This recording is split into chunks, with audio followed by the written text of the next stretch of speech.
আলহামদুলিল্লাহ আলহামদুলিল্লাহি ওয়াহদাহু ওয়াসসালাতু ওয়াসসালামু আলা মান লা নবী বা'দ।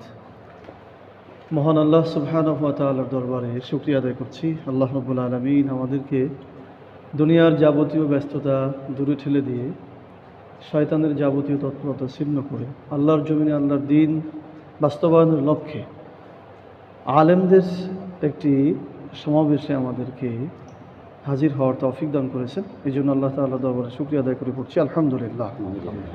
দুরুদ ও সালাম পেশ করছি মানবতার মুক্তির দূত রাহমাতুল লিল আলামিন, যিনি আমাদের রাহবার, যিনি আমাদের শিক্ষক, যিনি আমাদেরকে শিখিয়েছেন কিভাবে আল্লাহর জমিনে আল্লাহর দ্বীন প্রতিষ্ঠিত করতে হয়। আমাদের প্রিয় নবী, আমাদের প্রিয় রসুল হযরত মুহাম্মদের উপর আমরা সকলেই বলছি সাল্লাল্লাহু আলাইহি ওয়াসাল্লাম। আমরা আল্লাহ সুবহানাহু ওয়া তাআলার দরবারে জান্নাতের উচ্চ মাকাম কামনা করছি সেই সকল ভাই বোনদের জন্য যারা পৃথিবীর প্রান্তে প্রান্তে আল্লাহর দ্বীন প্রতিষ্ঠার জন্য নিজেদের সর্বোচ্চ সম্পদ জীবনকে উৎসর্গ করেছেন। আল্লাহ তাআলা তাদেরকে জান্নাতুল ফিরদাউস দান করুন, আমিন। সম্মানিত আলেম ওলামাগণ যিনারা উপস্থিত হয়েছেন, আমি অল্প বয়সী মানুষ, আপনারা আমার থেকে নিঃসন্দেহে অনেক জ্ঞান রাখেন, অনেক বেশি জানেন। তারপরেও দায়িত্বের ক্ষেত্রে আমি কোরআন থেকে কিছু কথা আপনাদেরকে শোনাবো। তো আমি আপনাদের সামনে উপস্থাপন করব যে আমাদের আলেমদের দায়িত্বটা কী। আমরা যে সমাজে যতটুকু জানি না কেন, যাই বুঝি না কেন, সমাজের মানুষ কিন্তু আমাদেরকে আলেম হিসাবে মনে করে। এখন সেই আলেম হিসাবে আমাদের দায়িত্বটা কি, আল্লাহ সুবহানাহু ওয়া তাআলা আমাদেরকে কী দায়িত্ব দিয়েছেন, আল্লাহ তাআলার ভাষাই আমরা শুনব। আউযু বিল্লাহি মিনাশ শাইতানির রাজিম, বিসমিল্লাহির রহমানির রহিম। ইন্নাল্লাযীনা ইয়াকতুমুনা মা আনজালাল্লাহু মিনাল কিতাব ওয়া ইয়াশতারুনা বিহি থামানান ক্বালীলা উলাইকা মা ইয়াকুলুনা ফি বুতুনিহিম ইল্লান নার ওয়া লা ইউকাল্লিমুহুমুল্লাহু ইয়াওমাল কিয়ামাহ ওয়া লা ইউযাক্কিহিম ওয়া লাহুম আযাবুন আলীম উলাইকা আল্লাযীনা ইশতারাউ আদ-দালালাতা বিল হুদা ওয়াল আযাবা বিল মাগফিরাহ ফামা আসবারহুম আলান নার। আল্লাহ সুবহানাহু ওয়া তাআলা বলছেন, নিশ্চয়ই যারা গোপন করে আমি আল্লাহ রাব্বুল আলামিন কিতাবে যা অবতীর্ণ করেছি তা, ওয়া ইয়াশতারুনা বিহি থামানান ক্বালীলা, এবং এই গোপন করার বিনিময়ে সামান্য মূল্য গ্রহণ করে। উলাইকা মা ইয়াকুলুনা ফি বুতুনিহিম ইল্লান নার, তারা তাদের উদর, তাদের পেট আগুন দ্বারা পরিপূর্ণ করে। ওয়া লা ইউকাল্লিমুহুমুল্লাহু ইয়াওমাল কিয়ামাহ, আল্লাহ তাআলা কিয়ামতের মাঠে তাদের সাথে কথা বলবেন না। ওয়া লা ইউযাক্কিহিম, এবং তাদেরকে পবিত্র করবেন না। ওয়া লাহুম আযাবুন আলীম, এবং তাদের জন্য রয়েছে পীড়াদায়ক শাস্তি। উলাইকা আল্লাযীনা ইশতারাউ আদ-দালালাতা বিল হুদা, এরাই তারা যারা হেদায়েতের পরিবর্তে পথভ্রষ্টতা কিনে নিয়েছে। ওয়াল আযাবা বিল মাগফিরাহ, এবং আযাবকে ক্ষমার পরিবর্তে কিনে নিয়েছে। ফামা আসবারহুম আলান নার, এরা কতই না ধৈর্যশীল জাহান্নামের আগুন সহ্য করতে বা ভক্ষণ করতে। সূরা বাকারা আয়াত নম্বর 174, 175। এটি হচ্ছে সরল অনুবাদ। এই আয়াতের শানে নুজুল হলো এই আয়াতটি মূলত তাওরাত কিতাবের আলেম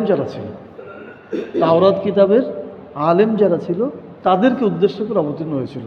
কারণ তাওরাত কিতাবে যে বিষয়গুলি আল্লাহ তাআলা উল্লেখ করেছিলেন, যেমন মুহাম্মদ সাল্লাল্লাহু আলাইহি সাল্লাম শেষ নবী হবেন, তার নিদর্শন কী হবে, কোরআন অবতীর্ণ হবে, আল্লাহ তাআলার ওহী আসবে, এরকম বিষয় তাওরাতে অবতীর্ণ ছিল। এবং তাওরাতে কিছু আল্লাহ সুবহানাহু ওয়া তাআলা সামাজিক বিধিবিধান, আইন, দণ্ডবিধি আল্লাহ তাআলা সে কিতাবে লিখেছিলেন। যেমন জেনা ব্যভিচারের শাস্তি কী হবে, হত্যার শাস্তি কী হবে, জখমের শাস্তি কী হবে, এইগুলো তাওরাত কিতাবে উল্লেখ ছিল। কিন্তু তাওরাত কিতাবের আলেম যারা ছিল, তারা অর্থের বিনিময়ে বা প্রভাব প্রতিপত্তি যাদের ছিল তাদেরকে পছন্দ করার কারণে, তাদের সাথে থাকার কারণে তারা তাওরাত কিতাবের যে মৌলিক বিধান সেটা প্রকাশ করতো না। জেনার শাস্তি কী হবে এটা তারা প্রকাশ করতো না, হত্যার শাস্তি কী হবে এটা প্রকাশ করতো না, এবং এগুলো গোপন রাখতো। মুহাম্মদ সাল্লাল্লাহু আলাইহি সাল্লাম যে শেষ নবী এটা তারা গোপন রাখতো। মুহাম্মদ সাল্লাল্লাহু আলাইহি সাল্লাম যে সত্য দিন নিয়ে এসেছেন এটা তারা প্রমাণ করতো না। তো ওই যেহেতু আলেমরা এটা করতো না, সেই আলেমদেরকে উদ্দেশ্য করে আল্লাহ তাআলা এই আয়াত অবতীর্ণ করলেন, নিশ্চয়ই যারা গোপন করে মা আনজালাল্লাহু মিনাল কিতাব, আল্লাহ তাআলা কিতাবে যা অবতীর্ণ করেছেন, ওয়া ইয়াশতারুনা বিহি থামানান ক্বালীলা, এবং এর বিনিময়ে, এই গোপন করার বিনিময়ে তুচ্ছ মূল্য গ্রহণ করে। ওই যে আলেম ওলামারা গোপন করতো, এই জন্য প্রভাব প্রতিপত্তিশালীরা তাদের ভালোবাসত, তাদেরকে আরও বেশি হাদিয়া তওবা দিত। সেটাই আল্লাহ তাআলা বলছেন এখানে। তাহলে আয়াতটি অবতীর্ণ হলো ওই সকল আলেমদের উদ্দেশ্যে যারা তাওরাত কিতাবের বিধিবিধান গোপন করতো, প্রকাশ করতো না। এখন যদি আমরা আমাদের জায়গায় আসি, আমাদের বাংলাদেশে আসি, আমরা যারা আলেম ওলামা হিসাবে সমাজে শিক্ষিত, আমরা যারা মসজিদের ইমাম, আমরা যারা মসজিদের খতিব, আমরা যারা মাদ্রাসার শিক্ষক, আমরা যারা দায়িত্বশীল, এই কোরআনে যা কিছু আছে সেগুলো আমাদের প্রকাশ করার দায়িত্ব। আল্লাহ তাআলা আমাদেরকে বলেছেন এটা প্রকাশ করতে। এখন আজকে আমরা যারা মসজিদের মিম্বরে বসে ইসলামের আইনের কথা বলতে পারছি না, ইসলামের শাসনের কথা বলতে পারছি না, কোরআনের আইনের কথা বলতে পারছি না, আমরা যারা প্রকাশ্যে আল্লাহর দিন বাস্তবায়নের জন্য প্রচেষ্টা চালাতে পারছি না, আমরাও কি এই আলেমদের অন্তর্ভুক্ত হব না? যাদেরকে আল্লাহ সুবহানাহু ওয়া তাআলা বলেছেন তারা গোপন রাখে আর বিনিময়ে তুচ্ছ মূল্য গ্রহণ করে। এটি কিন্তু আমাদের ভাবার বিষয়। আমি আলেমদের সামনে এই আয়াত উপস্থাপন করার উদ্দেশ্যই হলো এই, তাওরাত কিতাবের আলেম হয়ে তারা যদি এরকম ধমক শোনে, তাহলে আমরা কোরআনের আলেম হয়ে আমাদেরকেও কি আল্লাহ তাআলা এরকম প্রশ্ন করবেন না? আল্লাহকে আমাদের ইলম সম্পর্কে জানতে চাইবেন না যে তোমাকে আমি যে জ্ঞান দিয়েছিলাম সেটাকে তুমি প্রকাশ করেছো? তুমি তো তোমার, মাফ করবেন আমি বোঝার জন্য বলছি, চাকরি চলে যাবে, মসজিদের ইমামতি চলে যাবে, খতিব চলে যাবে, মাদ্রাসার চাকরি চলে যাবে, তুমি ব্যবসা প্রতিষ্ঠানে বসতে পারবে না, এই জন্য কোরআনের কথাগুলো গোপন রেখেছিলে, তুমি স্পষ্ট বলো না। তো একই কথাই তো, এটাই কোরআনে এটাই আছে। এবং আল্লাহ সুবহানাহু ওয়া তাআলা এখানে বলেছেন, কি ভয়াবহ কথা দেখেন, যে আল্লাহ তাআলা বলছেন লা ইউকাল্লিমুহুল্লাহ, এখানে স্পষ্ট লা ইউকাল্লিমুহুল্লাহ, আল্লাহ কিয়ামতের মাঠে এদের সাথে কথা বলবেন না। কাদের সাথে? যে সকল আলেম আল্লাহর কথা গোপন করে, আল্লাহর আইনের কথা, ইসলামের কথা গোপন করে, তাদের সাথে আল্লাহ কথা বলবেন না। ওয়ালা ইউযাক্কিহিম, এবং তাদেরকে পবিত্রও করবেন না। তাহলে আল্লাহ পবিত্রও করবেন না, কথাও বলবেন না। কাদের সাথে? যারা আল্লাহর বিধানকে বাস্তবায়ন করতে চায় না, প্রচেষ্টা চালায় না। হ্যাঁ, আমার আপনার অন্তরে এটা থাকতে পারে যে আল্লাহর শাসন প্রতিষ্ঠিত হোক, আল্লাহর বিধান বাস্তবায়ন হোক, কিন্তু আমি তো আলেম, প্রকাশ করার দায়িত্ব আমার। যে সাধারণ মানুষ এটা প্রকাশ করবে না, আমাকেই তো মসজিদের এই মিম্বারে বসে কথা বলতে হবে, আমাকেই তো মাদ্রাসার শিক্ষার্থীদের সামনে কথা বলতে হবে যে তোমাদের এটা করা দরকার, আমাকেই তো ইমাম হিসেবে মুসল্লিদেরকে জানাতে হবে। কিন্তু আপনি আজকে দেখেন ম্যাক্সিমাম মসজিদের ইমাম, খতিব, মাদ্রাসা শিক্ষক, তারা ইসলামী আন্দোলন, ইসলামী আইন, বিধান এগুলো থেকে দূরে থাকে। কেন? এই যে দুনিয়াবি যদি কোনো বিপদে পড়ে যায়। আমি আপনাদেরকে অনুরোধ করবো যে আপনারা নিঃসন্দেহে আমার থেকে বেশি জ্ঞান রাখেন, আপনাদের এই পথে আগায় আসতে হবে। আজকে আপনারা কথা বলবেন, আজকে মসজিদে যখন কথা বলবেন তখন দেখবেন মানুষ আপনাদের কথা শুনবে। সাধারণ জনগণ যারা দরিদ্র মানুষ তারা আপনাদের কথা শুনতে চায়। আর আমাদের যে ভয়, আমাদের কোনো সমস্যা হবে, আল্লাহ সুবহানাহু ওয়া তাআলা কোরআনে বলেছেন কুল লা ইউসিবানা ইল্লা মা কাতাবাল্লাহু লানা হুয়া মাওলানা ওয়া আলাল্লাহি ফালিয়াতাওয়াক্কালিল মুমিনুন। তাবুক যুদ্ধের প্রাক্কালে আয়াত যখন অবতীর্ণ হয়েছিল, তাবুক যুদ্ধের প্রাক্কালে যখন যুদ্ধে যাবে তখন মুনাফিকরা বলেছিল মুহাম্মদ সাল্লাল্লাহু আলাইহি ওয়াসাল্লাম সাথীদেরকে, তোমরা ওখানে যাও, তোমাদেরকে ঝুলায় পিটানোর জন্য মানুষ বসে আছে। তখন ওনারা একটু চিন্তা শুরু করলেন। তখন আল্লাহ সুবহানাহু ওয়া তাআলা রাসূলকে আয়াতে অবতীর্ণ করলেন, রাসূলের উপরে আল্লাহ বললেন কুল, হে রাসূল আপনি বলুন লা ইউসিবানা ইল্লা মা কাতাবাল্লাহু লানা, তোমরা আমাদেরকে একটা কাঁটার আঘাতও দিতে পারবে না, একটা কাঁটার আঁচড়ও দিতে পারবে না। যতটুকু আঘাত বা যতটুকু কষ্ট আল্লাহ তাআলা আমাদের তাকদীরে লিখে রেখেছেন, এর বাইরে কিছু করতে পারবে না। আল্লাহ সুবহানাহু ওয়া তাআলা বলেছেন। আমাদের যেটা আত্মবিশ্বাস থাকা উচিত আলেম হিসাবে, এই কোরআনের আয়াত আমরা মুখস্থ করেছি, এর ব্যাখ্যা করেছি, এর তাফসীর করেছি, আমরাই বুঝি। সুতরাং আমাদের আত্মবিশ্বাস থাকতে হবে, কোনো সংগঠন আমাদের কোনো ক্ষতি করতে পারবে না। তাহলে দেখবেন আমি প্রকাশ্যে কথা বলতে পারবো। আমরা তো বলছি, আমরা বলেছি, এই মসজিদের ইতিহাস আমার মনে আছে, যেদিন সংগঠন নিষিদ্ধ হলো তার পরের দিনই এই মসজিদের ওই রুমে বৈঠক হয়েছিল, মনে আছে? শরীর কাঁপতেছিল, যে কোনো মুহূর্তে পুলিশ আসলেই অ্যারেস্ট হলে ছাড় নেই, জামিন হবে না। তারপরেও কি কাজ হয়েছে না? কই, আল্লাহ আমাদেরকে আমাদের রেখেছেন, নিরাপত্তা দিয়েছেন। আজকে আলেম ওলামা যদি এই সাহস নিয়ে আসে, বাংলাদেশে প্রায় 64,000 গ্রাম, 64,000 গ্রামে প্রায় 3 লক্ষ একসময় বলা হতো, এখন তার থেকে আরও না 68,000 মানে মসজিদের কথা বলছি। হ্যাঁ, তো তার থেকে 3 লক্ষ মসজিদের কথা একসময় বলা হতো, এখন আরও বেশি। তো 3 লক্ষ মসজিদ, 4 লক্ষাধিক মসজিদ, 4 লক্ষ মসজিদের 4 লক্ষ ইমাম বা খতিব যিনারা আছেন, ইনারা যদি মসজিদে মসজিদে ইসলামের কথা বলা শুরু করে, ইসলামের কথা সবই, কুরবানির কথা বলে, নামাজের কথা বলে, কিন্তু আমাদের বলা দরকার কোরআনের আইনের কথা।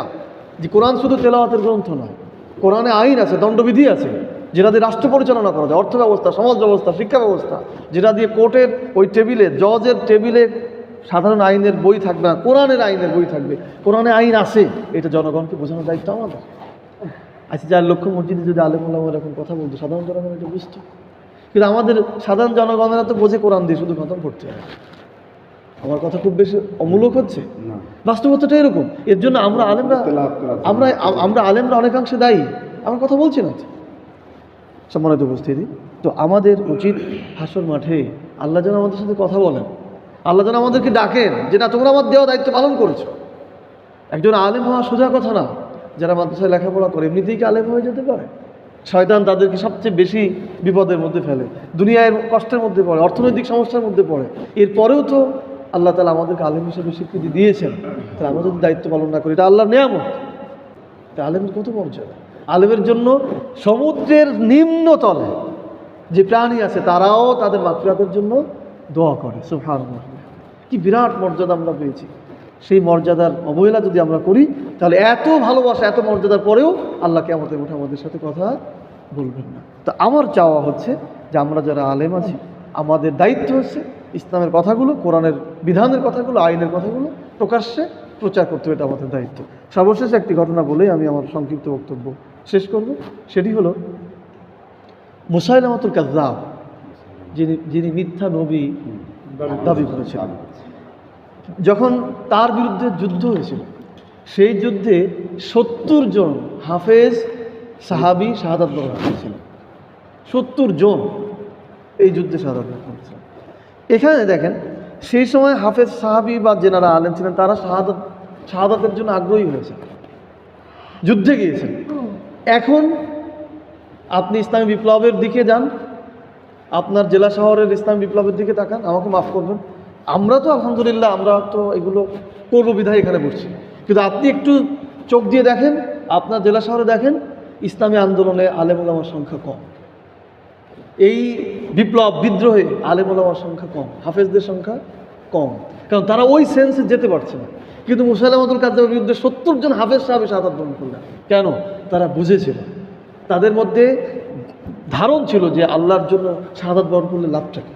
আমরা সবাই মুখস্থ করেছি, ইয়া আইয়ুহাল্লাযীনা আমানু ইসতাঈনু বিস-সাবরি ওয়াস-সালাহ ইন্নাল্লাহা মা'আস-সাবিরিন ওয়া লা তাকুলু লিমান ইউকতালু ফী সাবিলিল্লাহি আমওয়াত বাল আহইয়া ওয়ালাকিন লা তাশউরুন। যারা আল্লাহর পথে নিহত হয় তাদেরকে মৃত বলো না। এটা আমরা মুখস্থ করেছি না, আমরা তেলাওয়াত করছি না। এরপর আবার আরও একটা সূরা ইমরানের 59 নম্বর আয়াতে আল্লাহ বলেছেন, ওয়ালা তাহসাবান্নাল্লাযীনা কুতিলু ফী সাবিলিল্লাহি আমওয়াতান।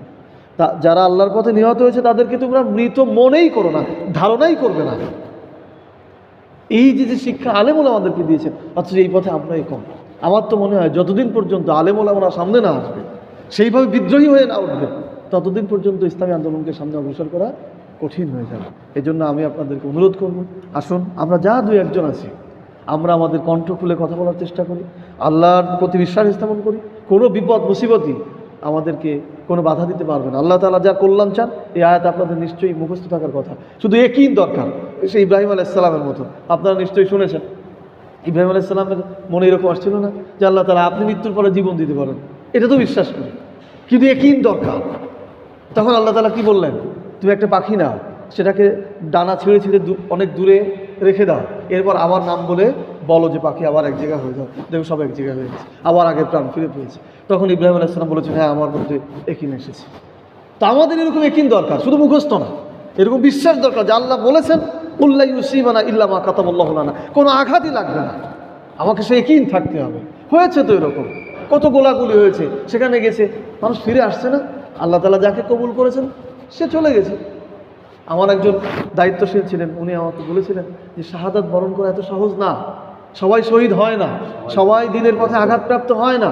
কারণ উনি আমাকে প্রশ্ন করেছিলেন, তোমার যদি একটা ফুলের বাগান থাকে, তোমার একজন প্রিয় মানুষ যদি সেই বাগানে আসে, তো তুমি কোন ফুলটা দিবে?